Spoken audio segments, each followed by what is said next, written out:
جنگ بدر کے بعد مکہ کا ہر گھر غم زدہ تھا، غم و اندوہ میں مبتلا تھا، اور اس کے ساتھ ہی ساتھ غیظ و غضب کی اس قدر آگ بھڑکی ہوئی تھی، اس قدر غیظ و غضب میں جلے اور بھuنے ہوئے تھے کہ کب کون کس وقت پھٹ جاتا اس کا کوئی ٹھکانہ نہیں تھا۔ جنگ بدر کے حالات کے بعد مکہ کے حالات بہت زیادہ تبدیل ہو گئے تھے، لوگ اپنے گھروں میں سکون نہیں پاتے تھے تو حرم کے صحن میں آ کر کے بیٹھ جاتے تھے، عداوت میں، دشمنی میں، اور اس افسوس اور غم میں کہ صنادید قریش اور مکہ کے بڑے بڑے لوگ قتل کر دیے گئے تھے جنگ بدر میں۔ عمیر ابن وہب جمحی رضی اللہ عنہ جنگ بدر کے بعد وہ اسلام نہیں لائے تھے، ان کا بیٹا قتل کر دیا گیا تھا، ان کا بیٹا قیدی تھا، ان کا بیٹا قیدی تھا، اور اس کے اور رشتہ دار قتل کیے گئے تھے۔ صفوان بن امیہ خانہ کعبہ کے صحن میں بیٹھے تھے، خانہ کعبہ کے صحن میں بیٹھے تھے، اور عمیر ابن وہب جمحی بھی صحن میں آئے خانہ کعبہ کے، اور یہ دونوں بہت غمزدہ تھے۔ عمیر ابن وہب نے کہا کہ صفوان ایسا ہے کہ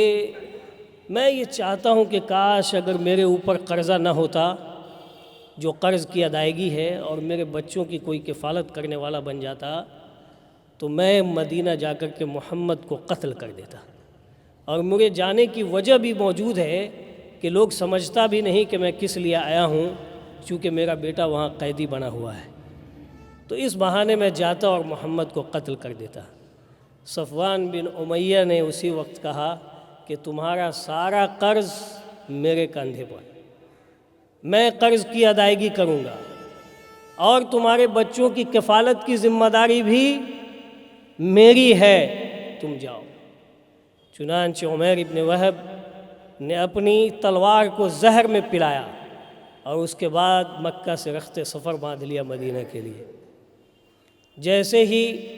مدینہ میں وہ پہنچا، بعد میں یہ رضی اللہ عنہ ہو گئے، اسلام انہوں نے قبول کیا اور بڑا اچھا اسلام رہا۔ مدینہ پہنچے، ویسے ہی انصار و مہاجرین کے کچھ لوگوں نے انہیں پکڑ لیا، اور اتنے ہی میں عمر ابن خطاب رضی اللہ تعالیٰ عنہ آئے، اور اس کے بعد انہوں نے کہا کہ دیکھو متنبہ رہنا اس شخص سے، مومن کی فراست پہچان لیتی ہے کہ کون کس غرض سے آتا ہے اور کس کے دل میں کیا ہے۔ عمر ابن خطاب رضی اللہ تعالیٰ عنہ کے اوپر وحی تو نہیں نازل ہوتی تھی، لیکن وہ انسان بڑا ذہین اور فطین انسان تھا، جب کوئی موقف اختیار کرتا تھا تو آسمان سے اس کی تائید ہوتی تھی۔ عمر ابن خطاب رضی اللہ تعالیٰ عنہ نے اسے پکڑا اور کہا کہ صحابہ کو بتایا کہ دیکھو اس سے متنبہ رہنا، اور رسول اللہ صلی اللہ علیہ وسلم کی خدمت میں اسے پکڑ کر کے لے کر کے جاؤ، یہ کچھ بھی بہانہ بتائے اور یہ کہے کہ یہ بیٹے کی، چونکہ وہ کہہ رہے تھے کہ میرا بیٹا قیدی ہے، میں اس کی خبر حالت لینے آیا ہوں اور میں اسے چھڑانے کے لیے آیا ہوں، تو عمر ابن خطاب نے کہا کہ یہ سب باتیں اپنی جگہ، لیکن اس شخص سے متنبہ رہنا، پیارے نبی محمد رسول اللہ صلی اللہ علیہ وسلم کے پاس متنبہ ہو کر کے اسے لے کر کے جانا۔ چنانچہ یہ انصار و مہاجرین کا جتھا جو پیارے نبی محمد رسول اللہ صلی اللہ علیہ وسلم کے پاس لے کر کے گیا، آپ صلی اللہ علیہ وسلم نے ملاقات کی، اور عمیر ابن وہب نے اپنی باتیں رکھنی چاہی،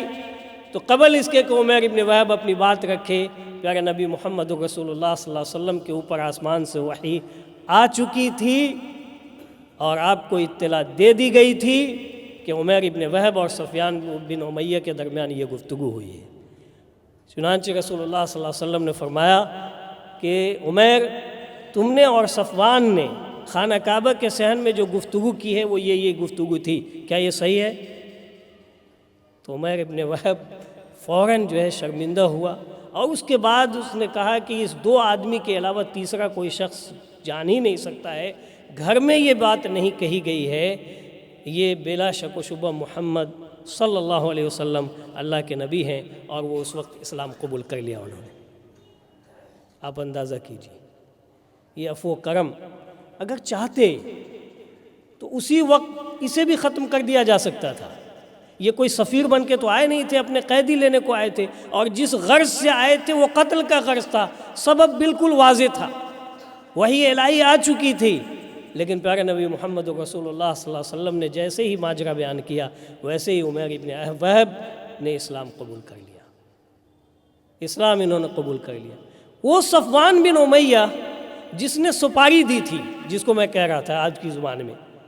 جس نے ٹھیکہ لیا تھا پیارے نبی محمد رسول اللہ صلی اللہ علیہ وسلم کا، وہ فتح مکہ تک اسلام نہیں لائے تھے،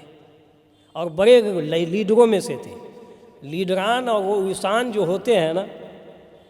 ان کا دل بڑی مشکل سے پگھلتا ہے، اور بہت دیر میں ان کو یہ بات سمجھ میں آتی ہے۔ صفوان بن امیہ یہ فتح مکہ کے موقع پر بھاگ گئے، ان کا خون تو رائے گا نہیں گیا تھا، حدر نہیں کیا گیا تھا، لیکن چونکہ یہ بڑے لیڈروں میں سے تھا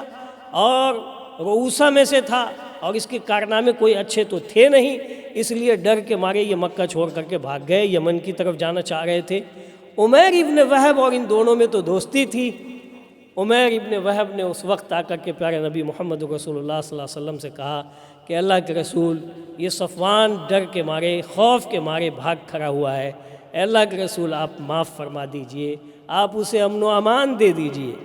اور میں اسے آپ کے پاس لے کر کے آتا ہوں۔ پیارے نبی محمد رسول اللہ صلی اللہ علیہ وسلم نے امن و امان دے دی۔ اللہ،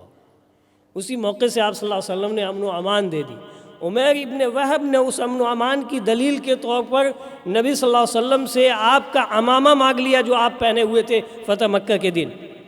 کہا کہ وہ عمامہ دے دیجئے تاکہ صفوان کو یہ یقین ہو جائے کہ میں صحیح بات بول رہا ہوں اور اس کے لیے امن و امان لے کر کے آ رہا ہوں۔ آپ صلی اللہ علیہ وسلم نے وہ عمامہ دے دیا۔ پھر عمیر ابن وہب